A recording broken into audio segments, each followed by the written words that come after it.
ጥያቄውን ሰምታችኋል? በክርስቲያኖች ውስጥ በአማኞች ውስጥ በሰውነታቸው በስጋቸው ላይ ርኩስ መንፈስ ሊገባ ይችላል ወይ የሚል አጨቃጫቂ ነው ብዙ ጊዜ።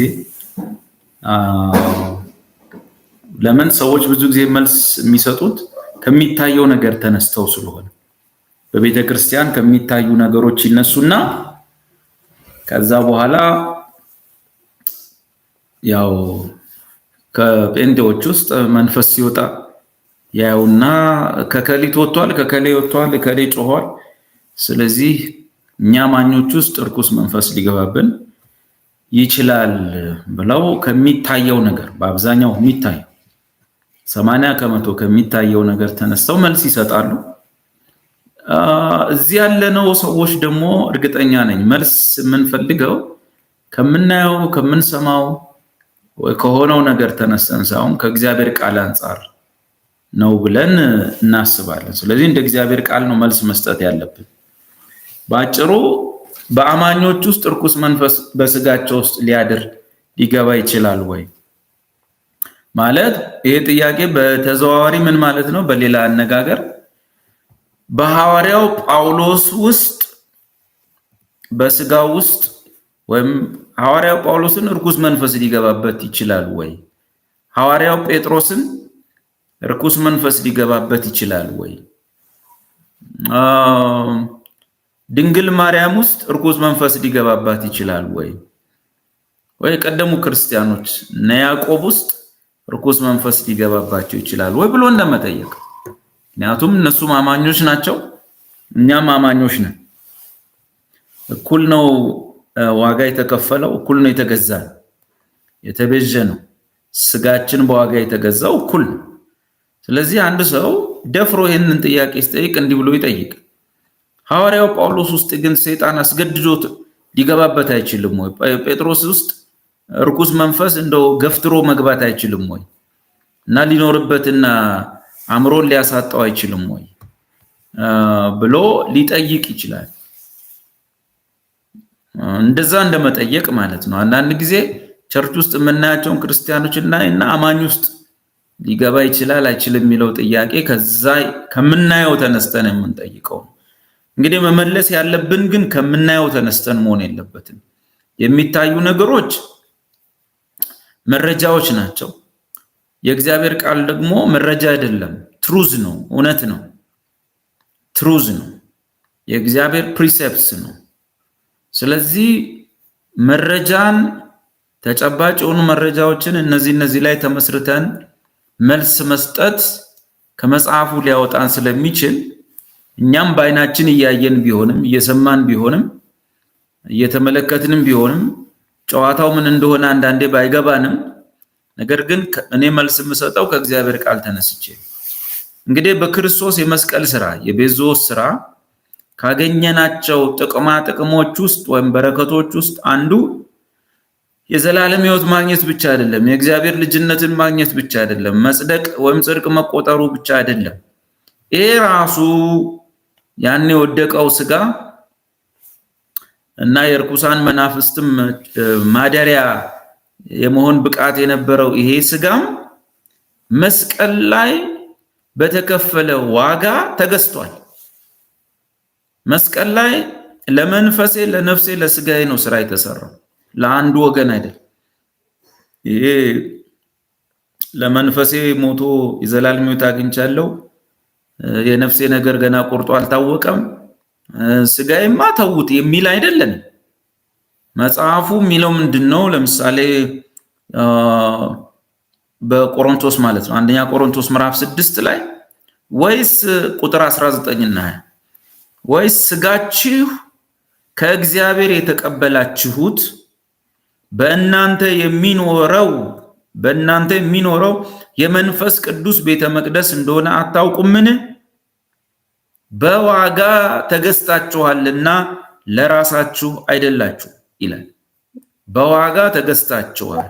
ለዚህ በክርስቶስ የመስቀል ስራ የቤዞስ ስራ ውስጥ አንዱ ለኔ ለጳውሎስም ይሁን ለጢሞቴዎስም ይሁን ለድንግል ማርያምም ይሁን ደግሞ እኛ ጋር መተን ለበቀለም ለአስቴርም የተከፈለ ዋጋ እኩል ነው እና ስጋችን በዋጋ ተገዝቷል። አንድ ሁለተኛ ስጋችሁ የጌታ ነው ይላል። የኛ አይደለም ማለት የጌታ ስጋ እንደሆነ አታውቁም ወይ? በዋጋ ተገዝታችኋልና ስጋ ግን ለጌታ ነው ወዘተ ይላል። እንግዲህ ይሄ የተጻፈው ቃል ቸርች ውስጥ ማክሰኞ ጸሎት ላይ ሮብ ጸሎት ላይ የምናየውን አይደለም አሁን ማወራው። በእግዚአብሔር ቃል መሰረት በመስቀል ላይ ከተሰሩ ስራዎች ውስጥ አንዱ ከዘላለም ሕይወትም ባሻገር ከጽድቅም ባሻገር የአማኝ ስጋው መገዛቱ የአማኝ ስጋ ተገዝቶ የጌታ ሆኗል። ስጋ የጌታ በዋጋ ተገዝታችኋል። ያ ብቻ አይደለም፣ ተገዝተን ደግሞ ስጋችን በዋጋ ተገዝቶ ዝም ብሎ ቁጭ አላለም። በእናንተ የሚኖረው ማለት አባይድ የሚያደርገው ጠዋት እስከ ማታ 24 ሰዓት 365 ቀን ባጭሩ ከናንተ ሊለይ የማይችለው ማለት ነው። በእናንተ የሚኖረው ማለት ሌላ ትርጉም የለውም። ጥሎ ሊሄድ የማይችል ሊለይ የማይችል ማለት ነው። አባይድ ማድረግ ማለት ያ ነው። በቃ ቤቱ አድርጎ ሰርቶ ሲኖርበት ማለት ነው። እና እንደ የሱ የመንፈስ ቅዱስ መቅደስ ወይም በእናንተ የሚኖረው የመንፈስ ቅዱስ ቤተ መቅደስ መሆናችሁ አታውቁም ወይ ብሎናል። ስለዚህ አሁን እንግዲህ እናውቃለን ማለት ነው። ስጋችን በዋጋ ተገዝቷል። የኛ አይደለም የጌታ። አሁን ጥያቄው ምን ሊሆን የሚችለው ምንድነው? ስጋችን በዋጋ ተገዝቷል አልተገዛም የሚለውን መመለስ። በዋጋ ከተገዛ የጌታ ከሆነ በውስጡ ደግሞ መንፈስ ቅዱስ አባይድ ከሆነ ካረገ በጌታ ስጋ ውስጥ እርኩስ መንፈስ ሊገባ ይችላል ወይ? ከእንደገናስ ደግሞ ገባ እንበል በአማኙ ስጋ ውስጥ መንፈስ ቅዱስ መኖሪያ አድርጎታል። ልክ ሰው ቤት ሰርቶ እንደሚኖር ማለት የመንፈስ ቅዱስ ማደሪያ ነን። ኢየሱስ ለዘላለም በእናንተ ውስጥ መንፈስ ቅዱስ ስለሚኖር ታውቁታላችሁ ብሎናል። እና ቢገባስ እንዴት ነው መንፈስ ቅዱስና እርኩስ መንፈስ ሁለቱ ተቻችለው በአንድ ሰውነት ውስጥ የሚኖሩት? መንፈስ ቅዱስና እርኩስ መንፈስ አንድ ላይ ብርሃንና ጨለማ ማለት እርኩስና ቅዱስ ማለት እንዴት ነው በሰውዬው ውስጥ የሚኖሩት?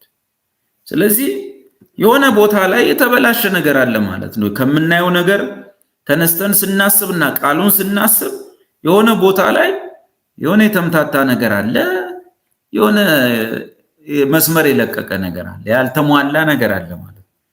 በተረፈ እኔ ክርስቲያን ነኝ፣ ስጋዬ በዋጋ ተገዝቷል።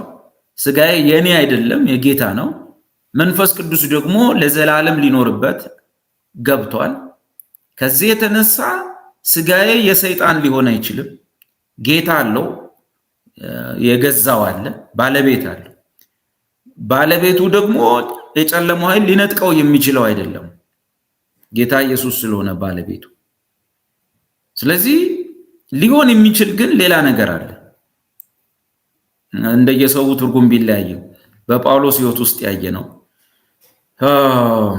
በአንደኛ ቆሮንቶስ 5 ውስጥም ምናልባት ባለው ወንድማችን የምናየው ሁለት ነገሮች አሉ። ጥቃትና ተዋርሶ ወይም መዋረስ መግባት ምን ማለት ነው? የእርኩስ መንፈስ ጥቃት አለ። ከእንደገና ደግሞ እርኩስ መንፈስ ሰው ውስጥ ይገባል። ሁለቱ የተለያዩ ነገሮች ናቸው። እርኩስ መንፈስ ሰው ውስጥ ሲገባ ማለት ፖሰሽን ነው። ፖሰስድ ሲያደርገው በሰውየው ውስጥ ገብቶ የሰውየውን አእምሮም ተፈጥሮም ፖሰስድ ሲያደርገውና ሲዋሃደው። ስለዚህ እሱ አንዱ ነው ፖሰስድ መሆን። ሌላው ደግሞ ይሄ መውረስ ወይም መግባት ተዋርሶ ወይንም ፖሰስድ መሆን ሳይሆን ሁለተኛው ደግሞ ጥቃት የሚባል አለ። አፍሊክሽን ማለት ነው። አፍሊክሽን እኔንም ያገኘኛል። የሰይጣን አፍሊክሽን ጳውሎስንም አግኝቶታል፣ ሌሎች ወንድሞችንም ያገኛል። እያንዳንዳችን ላይ በጌታ ፈቃድ በሆነ ምክንያት እሱም ቢሆን ምክንያት ሲኖር ነው አፍሊክሽን አለ። አፍሊክሽን ወይም ደግሞ ጥቃት የምንለው በሰውየው አካል ውስጥ እርኩስ መንፈስ ሲገባ አይገባም። አፍሊክሽን ክርስቲያኖች ላይ ይደርሳል። ፖሰስድ መሆን መንፈሱ ግን ተዋርሶት ሰውየውን የመኖሩ ጉዳይ ግን ጥያቄ ይፈጥራል አሁን። ስለዚህ ሰውየው ሙሉ ነፃ መውጣት ማለት ወንጌሉን በሙላት መስማት ይገባዋል። ከዘላለም ሕይወት ባሻገር ከመዳን ባሻገር ባጭሩ ጤናማ ወንጌል በመስማት አርነት መጀመሪያ ራሱ ጌታን ከተቀበለ ጀምሮ ያንን መስመር መምጣት አለበት። ጤናማ ወንጌል በመማር ትክክለኛ ዳግመኛ በመወለድ በእግዚአብሔር ቃል ዕውቀት ከነዛ ነገሮች ነፃ እየወጣ መጥቶ ነው ሰውየው ወደ ቅዱሳን ማህበር መደባለቅ ያለበት እንጂ ጌታ ቤት 10 ዓመት ቆይቶ ከጮኸ ሰውየው ጌታ ቤት 5 ዓመት ቆይቶ አሁንም መንፈስ ከጮኸበት ይሄ የሆነ አጠያቂ ነገር አለ። የመጽሐፍ ቅዱሱን መስፈር ሰውየው አላሟላም ማለት እንችላለን ወይ? እንዴት ነው? ስጋው በዋጋ አልተገዛም፣ መንፈስ ቅዱስ በውስጡ አልገባም። ባጭሩ ምንድነው የሰማው ወንጌል ላይ ራሱ ጥያቄ እንፈጥራለን።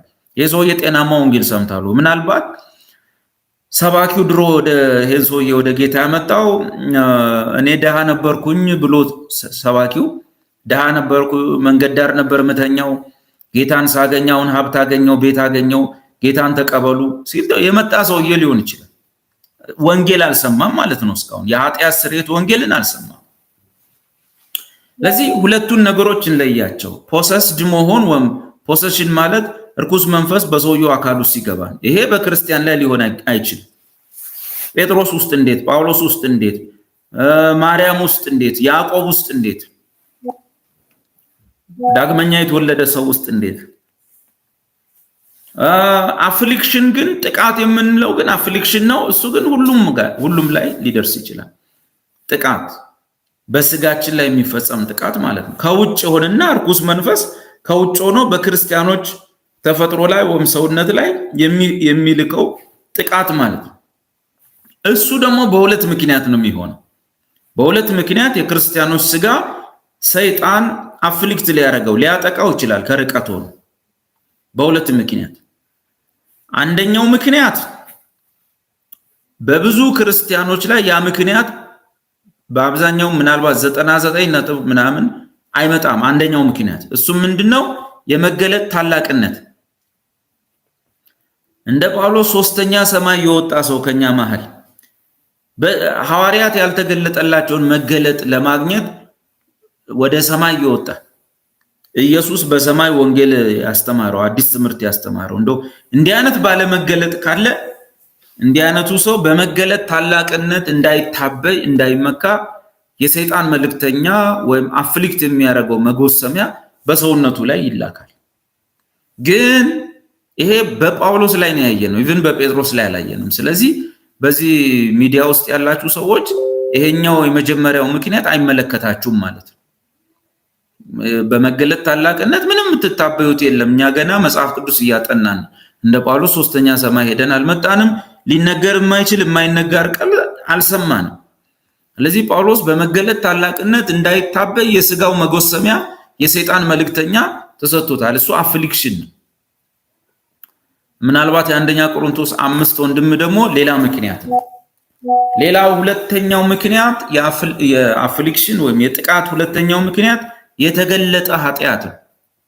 ሰዎች ወይም ክርስቲያኖች በጣም በተገለጠ ኃጢአት የሀገር መነጋገሪያ በሆነ ኃጢአት እየተመላለሱ ከቆዩ ምንም ሼም ሳይሰማቸው ምንም ሳይወቅሳቸው ወይም ሳይሰማቸው የሚቀጥሉ አይነት ከሆነ ሁለተኛው ምክንያት ነው። አንደኛ ቆሮንቶስ 5 ላይ ያለ አንድ በቤተ ክርስቲያን የወላጅ አባቱን ሚስት ያገባ ወንድም የደረሰበት አይነት ማለት እና ትንሽ ለከተማውም መነጋገሪያ ነው። በአሕዛብ ዘንድም ተሰምቶ ማያውቅ ነው።